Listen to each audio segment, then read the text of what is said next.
تو یہ جو سفر ہے ہمارا، اور ہم یہ جو میوزیکل چیئر بھی دیکھتے ہیں پاکستان کی سیاست کے اندر کہ کبھی جناب سیاستدان جو آپس میں بیٹھ کر کمیونیکیٹ نہیں کرتے، بات نہیں کرتے، اس کے نتیجے میں یہ ہوتا ہے کہ پھر کوئی تالا ازما آتا ہے اور جناب ان سب کی بساط کو لپیٹ کر خود جم جاتا ہے، اور پھر جناب ایک عرصہ اس بات کی تمام سیاستدان مل کے جد و جہد کرتے ہیں کہ جناب اس مارشاء اللہ کو ختم کیا جائے، طاغلازمہ کو ختم کیا جائے، جمہوریت کو دوبارہ بحال کیا جائے، بڑے بڑے وعدے ہوتے ہیں، بڑی بڑی باتیں ہوتی ہیں، اور پھر کچھ عرصہ ہم دیکھتے ہیں کہ جمہوریت آگے بڑھتی ہے اور پھر وہ جمہوریت پھر اسی مجدار میں پھنس کر رہ جاتی ہے جہاں وہ پہلے تھی، اور یہی پچھلے 75 سالوں کا سفر ہے ہمارا۔ تو کیا یہ سفر پاکستان کی قسمت میں اور پاکستان کے لوگوں کی قسمت میں کیا اسی طرح کا سفر موجود ہے، یا آگے آنے والے وقتوں کے اندر آپ کوئی امید کی کرن دیکھتے ہیں؟ عمران خان کی صورت میں ایک کرن موجود ہے اور عمران حق صاحب اس کرن کے پیچھے ہیں ایکچولی، تو آپ کیسے دیکھتے ہیں اس کو؟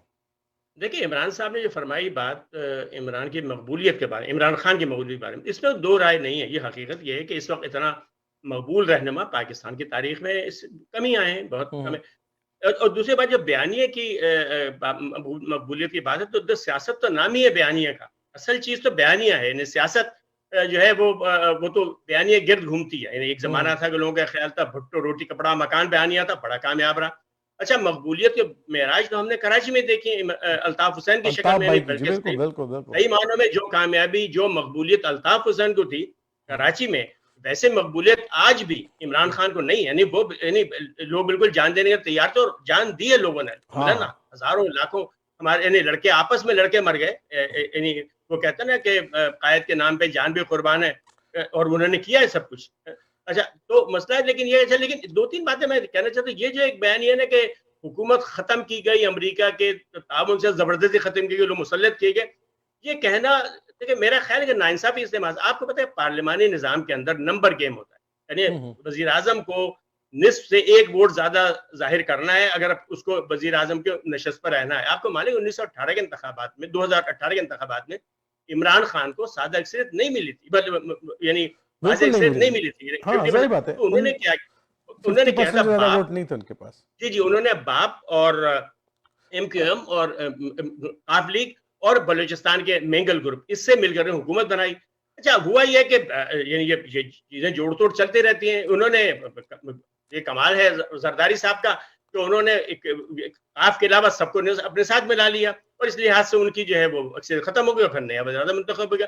تو یہ کہنا میرا خیال ہے، اچھا آپ یہ کہہ رہے ہیں، مجھے ایک منٹ کہتے ہیں، میں آپ کو سوال کا جواب دوں، پاکستان کا مستقبل کیسے بہتر ہوگا، یہ آپ فرما رہے ہیں نا۔ دیکھیں، دنیا میں وہی اقوام ترقی کرتی ہیں جہاں آئین پر عمل درآمد ہوتا ہے۔ جن ملکوں ہم رہ رہے ہیں، امریکہ کینیڈا میں، کیا فرق ہے ہمارے ملک؟ لیکن ان ملکوں میں یہ ہے کہ آئین و قانون پر عمل ہوتا ہے، اس کے بغیر کام نہیں چلے گا۔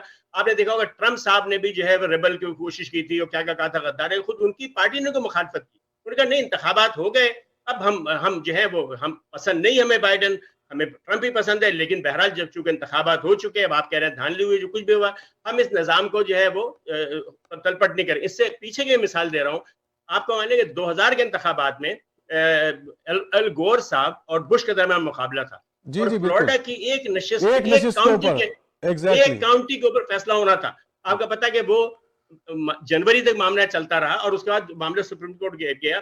جنوری میں ال گور نے شکست تسلیم کر لی، اور اس نے یہ کہا، اس کے سرعی الفاظ مجھے آتے یاد، اس نے کہا کہ ال گور کے صدر نہیں بننے سے امریکہ کا نقصان نہیں ہوگا، لیکن اگر جمہوریت پر شک غالب ہو گیا تو امریکی حکومت، امریکی نظام نہیں چل سکے گا۔ میں اس لیے میں اپنے ذاتی مفاد کے اوپر اس ملک کے مفاد کو قربان نہیں کر سکتا۔ دیکھیں، جو تبدیلی آئی ہے، یعنی اس کو چاہے عمران خان تسلیم کرے نہ کرے، وہ تبدیلی انہوں نے پیسے خرید کے کیا، یہ مجھے اس بات سے مطلب نہیں، لیکن قانونی طور پر ووٹنگ ہوئی پارلیمان میں، اور میجورٹی نے عدم اعتماد کا اظہار کیا۔ دنیا میں ہر جگہ ہوتا ہے، یعنی کوئی نئے پاکستان میں ایسا نہیں ہوا ہے۔ یورپ کے ملکوں میں ہر 2 مہینے کے بعد ایک پتہ ہے کہ یورپ کی زیادہ تر حکومتیں مخلوط ہے، وہاں عام طور سے اسرائیل ہماری بہترین مثال ہے۔ اسرائیل میں 4 سال کے دوران 6 انتخابات ہوئے ابھی 1 مہینہ پہلے، اور وہاں یہی ہوتا ہے، پارلیمان بنتی ہے، اپنی وہ ایک الائنس بناتے ہیں، اور اس کا حکومت ٹوٹ جاتی ہے۔ تو میرا جو کہنے کا مطلب یہ ہے کہ اگر واقعی تو نا ملک کو چلانا چاہتے ہیں. تو اس لیے کہ آئین جو ہے نا وہ دراصل ایک عمرانی معاہدہ ہے. عمران خان والا معاہدہ عمرانی معاہدہ ہے. مختلف اقوام کے دوران پاکستان جو ہے وہ مختلف لسانی اکائیوں کا ملک ہے, اور ہم نے یہ معاہدہ کیا 1973 متفقہ طور پر سب مل کر کے, سارے قوموں نے مل کر کے متفق ہے کہ ہم اس دستور کے مطابق اپنی حکومت چلائیں گے. تو میرا خیال یہ ہے کہ اگر ہم آئین دیکھیں, آئین کی پاسداری ہمارے یہاں, ہم بہت ساری چیزیں جو ریالٹی کا ہماری حصہ ہے, ہمارے یہاں بہت سارے پاور سیکٹرز ہیں جو اپنی اپنا پاورز گیم رکھتے ہیں اور وہ اپنی اپنی جو ہے نا پوزیشن برقرار رکھتے ہیں.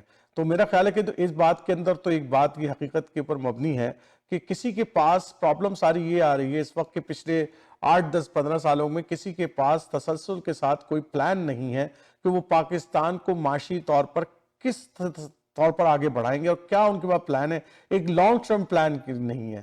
اچھا, عمران خان صاحب کے کل میں جس محفل میں بیٹھا تھا تو میں نے یہی سوال کیا تھا کہ جناب عمران خان صاحب کے پاس 2 باتیں مجھے ان کی گفتگو میں نظر آتی ہیں جو ان کا معاشی پلان کے طرف جو ایک نظر آتا ہے. نمبر 1 جو بات ان کی نظر آتی ہے مجھے معاشی طور پر, میں یہ عمران خان صاحب سے پوچھوں گا بھی کہ وہ بیرون ملک جو پاکستانی ہیں اس کے اوپر ان کا بڑا انحصار ہے کہ وہ جیسی آئیں گے بیرون ملک پاکستانی جو رہتے ہیں ان کا ریمیٹنس بڑھ جائے گا کیونکہ وہ ان پر جو ہے نا بھروسہ کرتے ہیں. نمبر 1. دوسرا ان کا ایک خاص تھا, وہ آج بھی بولتے ہیں, اور وہ سیاحت کو جو ہے پاکستان کے اندر سیاحت کو ایک بہت ڈیفرنٹ لیول کے اوپر لے کر جانا چاہ رہے تھے, اور اس حوالے سے انہوں نے کام بھی کیا تھا کافی, اور ایک نئی ڈائریکشن دینے کی کوشش کی تھی سیاحت کو. یہ 2-3 جو ان کے بڑے اہداف ہیں جس کے ذریعے وہ, اور انڈسٹریلائزیشن تو ظاہر سی بات ہے وہ نواز شریف صاحب کا بھی کامن ہے, پیپلز پارٹی کا بھی کامن ہے, ان کا بھی کامن ہے, یہ بھی کہتے ہیں, ٹھیک ہے نا, ان کے سب کے پاس ایک انڈسٹریلائزیشن کی ایک بیس تو موجود ہے. تو آپ کے بتائیے کہ آپ کو کہیں مسلم لیگ یا پی ڈی ایم جو اس وقت موجود ہے ان کی کوئی سیاسی پلان آپ کو نظر آتا ہے, یا انہوں نے کہیں ڈیفائن کیا کہ ہمارا یہ سیاسی پلان, ہمارا یہ معاشی پلان اور سیاسی پلان ہے اگلے 5 سال کے لیے اگر میں حکمران بنتے ہیں؟ ہمیں تو نظر نہیں آیا ابھی تک. دیکھیں, پہلی بات تو یہ دیکھیں کہ پی ڈی ایم ایک جماعت ہے ہی نہیں, وہ خود بھی نہیں کہتے. ابھی بھی انتخابات ہوئے ہیں, پی ڈی ایم کی تمام جماعتیں الگ الگ انتخابات الگ الگ لڑائی, بالکل صحیح. کشمیر میں الیکشن لڑا, یعنی یہ الائنس جسے کہتے ہیں, یہ الائنس صرف حکومت سازی کا الائنس دنیا میں ہوتا ہے. یہ جیسے اسرائیل کے اندر 6 پارٹی الائنس حکومت قائم کر رہی, تو یہ جو الائنس, اس لیے پی ڈی ایم کا تو کوئی معاشی نقطہ نظر ہوگا بھی نہیں. نقطہ نظر اگر آپ کو لینا ہے تو مسلم لیگ کا ہو سکتا ہے, پیپلز پارٹی کا ہو سکتا ہے, جماعت اسلام تو بہت چھوٹی جماعت ہے اس پورے. پیپلز پارٹی اور مسلم لیگ آپ کہہ سکتے ہیں ان کا ہونا چاہیے. ان کا جو پلان ہے میرے علم میں نہیں, لیکن بظاہر ایسا لگتا ہے کہ نواز شریف صاحب جو ہے بہت زیادہ صنعت کاری پہ توجہ دیتے ہیں, وہ خود صنعت کار ہیں, ان کو بڑا زوم ہے کہ بڑے صنعت کار ہیں. وہ جو ہے انفراسٹرکچر بنانے پہ, بہرحال موٹر وے کی تعمیر ان کا کام ہے, ماڈرن موٹر ویز کا, یعنی ماڈرن موٹر ویز جو وہ آغاز انہوں نے کیا تھا. پھر جو سیاحت کی بات کر رہے ہیں, مری ہائی وے جو ہے یہ بھی شہباز شریف کے دور میں بنی تھی پنجاب کے اندر. تو یعنی میں پی ڈی ایم کا حامی نہیں ہوں, میری وفاداری جس کے ساتھ دنیا کو معلوم ہے وہ, لیکن مسئلہ یہ ہے کہ جو معاشی پالیسی ہے وہ, یعنی مسئلہ جب تک اس ملک کے اندر آئین پر عمل درآمد شروع نہیں ہوگی, ہوتا کیا ہے, لیکن ہمارے سیاستدان کیا کہتے ہیں, ہمارے سیاست یعنی جو ہم کہتے ہیں فوج کی مداخلت, فوج مداخلت نہیں کرتی ہے, سیاستدان ان کو انوائٹ کرتے ہیں مداخلت کے لیے, یعنی وہ ان سے کہتے ہیں کہ اب ہمارے لیے کام کر دیں. دیکھیے عمران خان نے خود بھی کہا, عمران خان صاحب نے خود ہی کہا ہے کہ جب بھی ہمیں کوئی بل منظور کرانا پڑتا ہم ان سے کہتے تھے ہمیں ووٹ ڈلوا دو, یعنی خود انہوں نے کہا, کسی اور نے بات نہیں. عمران حق صاحب سے میں پوچھنا پڑا بہت دیر سے, ذرا ان سے ان کا ایک بیانیہ مجھے لینا ہے. تو عمران حق صاحب, عمران خان جو ہے وہ آپ لوگوں کی طرف دیکھ رہے ہیں, اگر وہ حکمران بن جاتے ہیں, کل کے روز الیکشن ہو جاتا ہے پاکستان میں, تو وہ آپ کی طرف دیکھ رہے ہیں, کینیڈا میں رہنے والے پاکستانیوں کی طرف دیکھ رہے ہیں, یا مڈل ایسٹ میں رہنے والے پاکستانی, یا یورپ امریکہ میں رہنے والے پاکستانیوں کی طرف دیکھ رہے ہیں کہ وہ ریمیٹنس جو ہے وہ زبردست طریقے سے پاکستان کو سپورٹ کریں گے. کیونکہ میں آپ کو بتا دوں جو نمبرز ہیں وہ کیا ہیں. پاکستان کی اس وقت جو موجودہ جی ڈی پی ہے اس کا 90% اس جی ڈی پی کا اگلے 3 سالوں کے اندر ہماری لون کا جو انٹرسٹ ہمیں واپس کرنا ہے اس کے مد میں جائے گا. یعنی کہ 10% آپ کے پاس جو جی ڈی پی بچا ہے وہ صرف آپ کے پاس ہوگا پورا ملک چلانے کے لیے. تو یہ ایک ایسا خوفناک سینیریو ہے اس وقت جو آ رہا ہے, جو کہ ایک پاکستان کے لیے بہت مشکل حالات پیدا کرنے کی طرف جا رہا ہے. اس کے حوالے سے آپ بتائیے کہ آپ ذاتی طور پہ کیا کریں گے اگر عمران خان آ جائیں تو؟ جی, تو عمران خان آئے گا تو وہ میں بذات خود تو مجھے بہت کانفیڈنس ہے اس کے اوپر. وہ سچا آدمی ہے اور وہ پیسہ نہیں کھائے گا اور اس کو صحیح جگہ لگائے گا.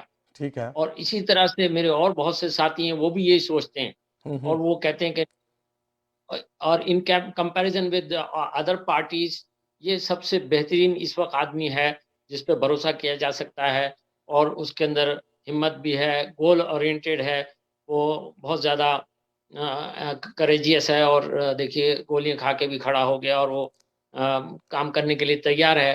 اب اپنی قوم کو وہ جگا رہا ہے اور ان کو بتا رہا ہے کہ دیکھو اس طرح ہمیں چلنا ہے, اس طرح نہیں ہم. اور بیرونی جو اثرات دوسرے ملکوں کے ہمارے ملک کو ڈکٹیٹ کرتے ہیں ان کو بھی کوشش کر رہا ہے کہ ہم آزادانہ طور پہ اپنے ملک کو چلائیں. تو عمران خان صاحب, آپ عمران خان کل کے روز جو ہے وہ دوبارہ سے جو ہے نا وہ الیکشن جیت کر آ جاتے ہیں, حکمران بن جاتے ہیں, خزانہ خالی ہے, پیسے چاہیے پاکستان چلانے کے لیے, اور عمران خان صاحب یہ اعلان کرتے ہیں کہ جی مجھے ہر بیرون ملک پاکستانی جو ہے وہ اپنے پاس سے $10,000 جو ہے وہ پاکستان کے اندر as a loan, as a قرض حسنہ جمع کرائے. تو آپ کیا سمجھتے ہیں کہ کتنے پاکستانی جو بیرون ملک رہتے ہیں وہ جمع کرا دیں گے پیسہ آپ سمیت؟ اس کا میں کنفرم اس طرح سے نہیں کر سکتا. جس وقت پہلی دفعہ آیا تھا تو وہ اس وقت میں سمجھتا ہوں کہ 70-80% لوگ جو تھے وہ فیور تھے اور وہ دیے انہوں نے پیسے اور دینا بھی چاہتے تھے. لیکن جو بیچ میں یہ حالات بدل گئے اس کی وجہ سے تھوڑا سا کانفیڈنس تو لوز ہوا ہے کہ اب وہ پھر سسٹین کر سکے گا نہیں. تو اب اس میں لوگ ضرور دیکھیں گے کہ اب یہ آیا ہے تو کیا اس کی حکومت آگے کس طرح سے چلے گی. تھوڑا سا ٹائم لگے گا لیکن ابھی بھی جو کانفیڈنس پبلک کا اس کے اوپر ہے دوسری اور کسی پارٹی پہ نہیں ہے. اور اسی طرح سے دوسرے جو ہمارے فرینڈ کنٹریز ہیں, دوست ممالک ہیں, ان کو بھی اس کے اوپر بہت کانفیڈنس ہے اور وہ سمجھتے ہیں کہ اگر اس کو پیسہ دیا تو وہ ان کا ضائع نہیں ہوگا اور ان کے پیٹوں میں نہیں جائے گا جو حکمران ہے, بلکہ اس کو تعمیری اس میں لگایا جائے گا اور اس میں ایکسپیکٹ کریں گے کہ ان کو بھی کچھ فائدہ ہو.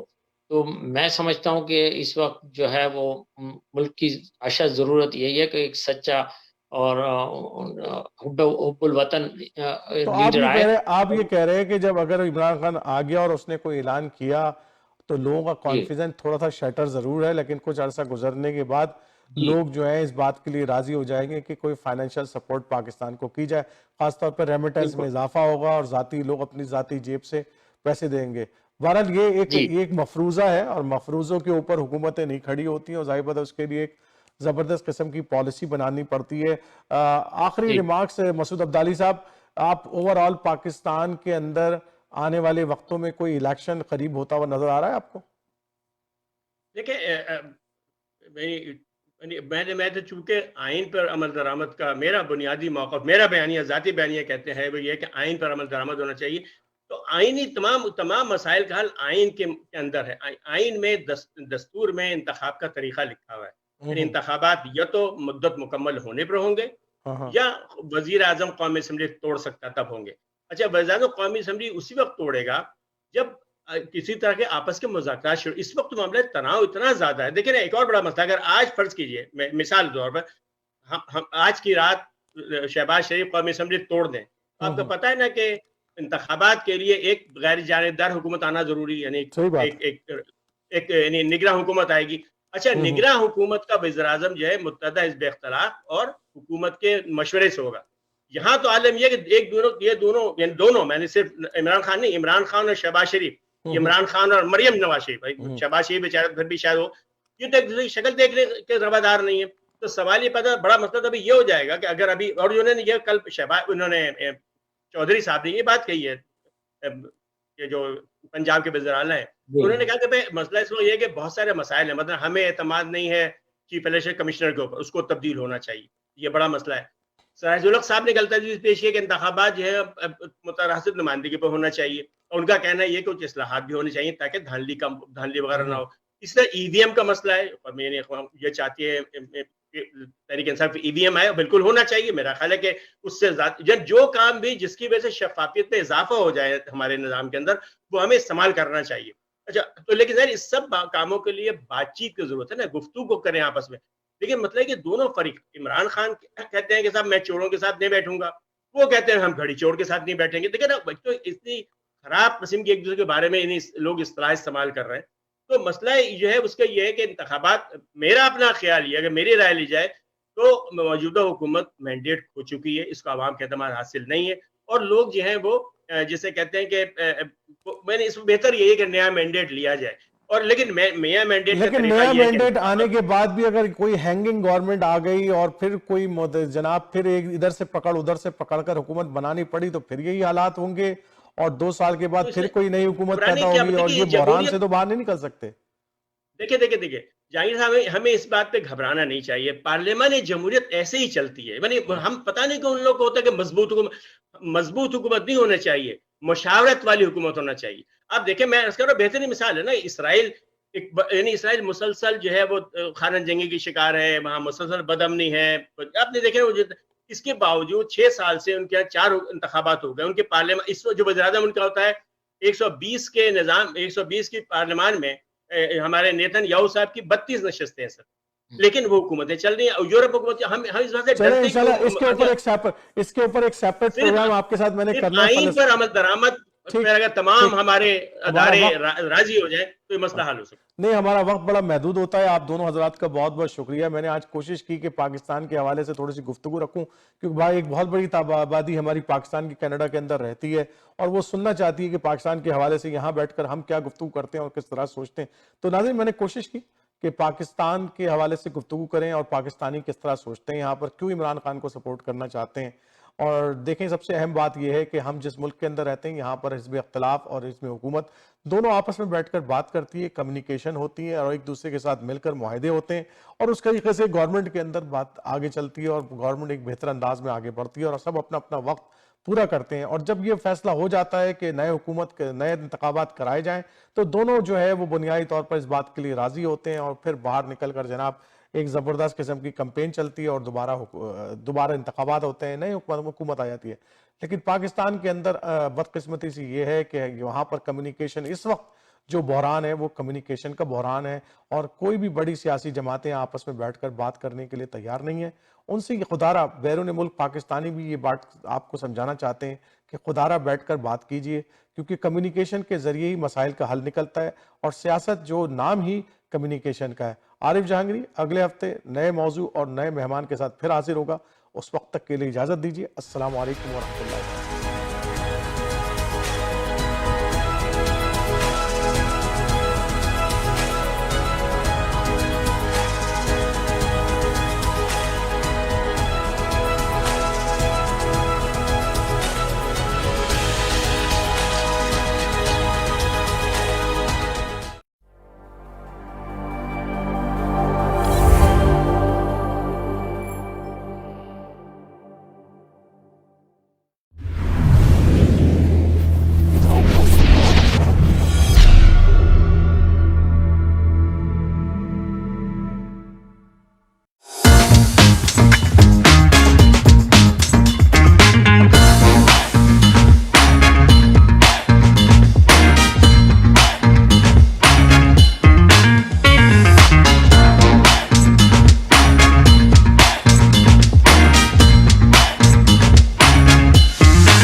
Children and youth in the city of Vaughan waiting for your support. It's a true blessing to see the community grow from just a few praying together into thousands of Muslims. And I'm delighted to stand strongly in support with the Islamic Society of Vaughan that is growing so quickly here in our beautiful community. Alhamdulillah, we've managed to find a 15 acres land to be our new home. Will give not only the community the opportunity to expand and be close to Allah while living in the West, but also provide you, my brothers and sisters, with the opportunity to participate in the house of Allah. Click that button right now. Click that button right now.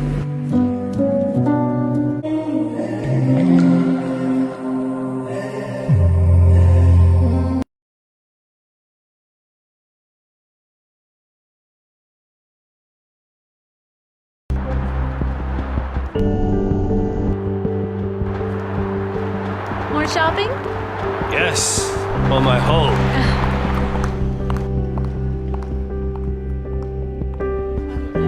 Welcome to Pan Am Blinds Limited. My name is Bobby, and I would like to introduce our very newest product. It is only with us with Pan Am Blinds in improved. It's combination of and silver shades, so Venus shades, or Shangri-La shades. So it's a very unique and new product in different color. It's an energy saver.